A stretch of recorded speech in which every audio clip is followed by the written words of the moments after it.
The tension inside that press briefing was impossible to ignore. When Donald Trump started pressing for answers, Pete Hegseth suddenly found himself scrambling to defend a controversial military strike that reporters were already picking apart.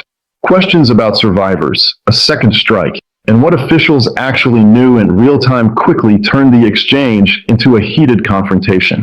Instead of calm explanations, the room filled with deflection, attacks on the press, and the classic fog of war defense. And the moment the cameras caught it, the entire situation started looking less like confidence and more like a political damage control operation unfolding live. Yeah, Mr. President, thank you so much for taking questions with your assembled cabinet. I wanted to clarify something that you had said on Sunday regarding the boat strikes near Venezuela. You had said that you didn't know if the second strike on that one boat had happened, but you wouldn't have wanted it. Now that your administration has acknowledged that it happened, do you support that second strike? And Mr. Secretary, I wanted to clarify something you had said in an interview back in September, I believe on Fox News. You said that you had watched that strike live on television. In real time, did you know that there were survivors after the initial strike?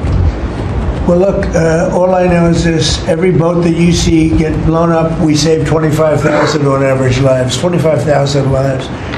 They've been sending enough of this horrible fentanyl and other things like cocaine and other things, but fentanyl right now is the leader of the pack, to kill our entire nation. Because a little speck on the head of a pin can kill somebody. It's very dangerous stuff. I know so many people where their sons were drug addicts. They had one little sample and they died. They couldn't believe it. As far as the attack is concerned, I still haven't gotten a lot of information because I rely on Pete. But to me, it was an attack. It wasn't one strike, two strikes, three strikes.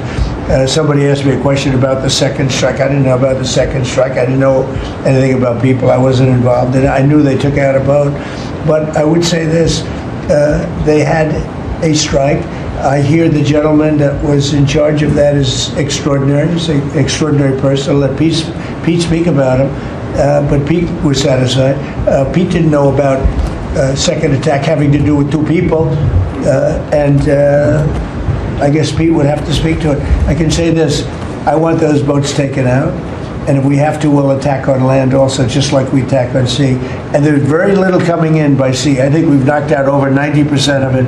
There's very little, and I understand that. There's very little. We're saving hundreds of thousands of lives with those pinpoint attacks. It's an amazing thing when you see a boat going along, and a lot of the press would like to say they're not, you see the boat, they're not maybe drugs. You see these boats. First of all, who has 5 engines on the back of a boat going in weird directions and loaded up with lots of white containers? They're bags of things. No, they've done an amazing job, and Peter's done an amazing job. Pete, you could probably better answer the question. No, you're spot on, sir. I think you got to start with the baseline, which Marco laid out, everybody's laid out. We've got 20 million people invading our country over 4 years. We don't know where they're coming from. That includes Tren de Aragua and cartels and violent criminals. They bring drugs, and you mentioned it, Mr. President, poisoning, an intentional poisoning of the American people, killing hundreds of thousands of Americans. So the president had the courage to designate these cartels as designated terrorist organizations. Now, a number of us here served in the military and spent 20 years fighting terrorists like Al-Qaeda and ISIS on the other side of the world. How do you treat Al-Qaeda and ISIS? Do you arrest them and treat them, pat them on the head and say, don't do that again? Or do you end the problem directly by taking a lethal, kinetic approach?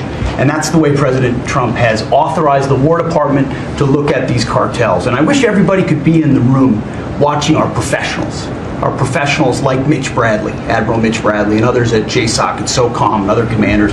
The deliberative process, the detail, the rigorous, the intel, the legal, the evidence-based way that we're able to, with sources and methods that we can't reveal here, that make sure that every one of those drug boats is tied to a designated terrorist organization. We know who's on it, what they're doing, what they're carrying. All these white bales are not Christmas gifts from Santa. This is drugs running on 4-motor fast boats or submarines that we've also struck. No one's fishing on a submarine.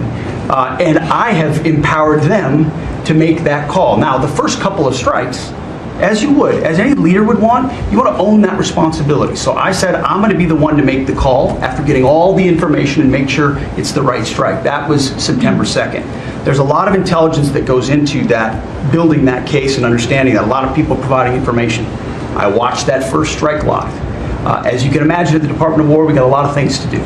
So I didn't stick around for the hour and 2 hours, whatever, where all the sensitive site exploitation digitally occurs. So I moved on to my next meeting. A couple of hours later, I learned that that commander had made which he had the complete authority to do, and by the way, Admiral Bradley made the correct decision to ultimately sink the boat and eliminate the threat. He sunk the boat, and eliminated the threat. And it was the right call. We have his back, and the American people are safer because narco-terrorists know you can't bring drugs through the water and eventually on land if necessary to the American people. We will eliminate that threat, and we're proud to do it. So you didn't see any survivors, to be clear, after that first strike? You personally? I did not personally see survivors, but I stand, because the thing was on fire. It was exploded and fire and smoke. You can't see anything. You got digital. This is called the fog of war. This is what you in the press don't understand. You sit in your air-conditioned offices or up on Capitol Hill and you nitpick and you plant fake stories in the Washington Post about kill everybody, phrases on anonymous sources not based in anything, not based in any truth at all. And then you want to throw out really irresponsible terms about American heroes, about the judgment that they made. I wrote a whole book on this topic because of what politicians and the press does to warfighters. President Trump has empowered commanders to do what is necessary, which is dark and difficult things in the dead of night on behalf of the American people. We support them, and we will stop the poisoning of the American people. And Mr. Secretary, on the second strike, you said it happened more than an hour after the first. Did I hear it I couldn't tell correctly? you the exact amount of time. Minutes, or you went off the room, is what you're saying. I already stated my answer quite clearly. So remember this, we lost last year, I think it was more than that, but people don't like saying it because they always said 100,000, 115,000, numbers we've been hearing for years. So we lost last year more than 200,000 people, dead people, ruined families beyond the 200,000. And those 200,000, that family will never be the same. But these people have killed over 200,000 people, actually killed over 200,000 people last year, and those numbers are down. Those numbers are down. They're way down, and they're down because we're doing these strikes, and we're going to start doing those strikes on land too. The land is much easier. It's much easier, and we know the routes they take. We know everything about them. We know where they live. We know where the bad ones live, and we're going to start. The exchange highlighted serious concerns about how Pete Hegseth handled scrutiny over the controversial strike discussed in the briefing. When reporters pressed for clarity about survivors and the decision-making behind the second attack, the response quickly shifted from explanation to confrontation.